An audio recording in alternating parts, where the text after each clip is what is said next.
আজ বৃহস্পতিবার আর এখন বাজে বিকেল 4টে। এই যে দেখতে পাচ্ছেন এখানটা এখন ফাঁকা দেখতে পাচ্ছেন, কিন্তু একটু সন্ধে হলে চিত্রটা পাল্টে যাবে। চলে এসছে সন্ধেবেলার ছবি। দেখুন চারিদিকে সবজিতে ভর্তি, আর এই সবজিগুলো একদম তরতাজা, সবাই সবার ক্ষেত থেকে তুলে এনে একদম টাটকা, যেটাকে আমরা ফ্রেশ বলি, সেই সবজি।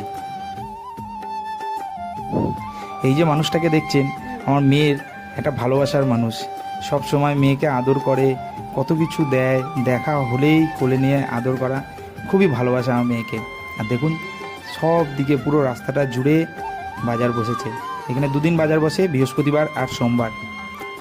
দেখুন পুঁই শাকগুলো দেখেই কেমন লোভ লাগছে, একদম সবুজ, একদম কচি, কি সুন্দর লাগছে।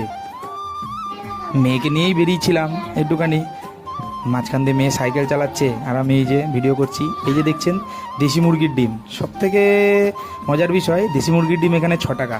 আমি জানি না কোথায় কি, তবে যতটা জানি আমার ব্যারাকপুরে 12 টাকা পিস, তো এখানে অনলি 6 টাকা। তো আপনারা যারা যারা কিনতে ইচ্ছুক অবশ্যই মইপিটে চলে আসুন। হাটবারে ফুচকা বসেছে, এছাড়া অন্য দিন এই জায়গাটায় ফুচকা পাওয়া যায় না, অন্য একটা বাজারে পাওয়া যায়।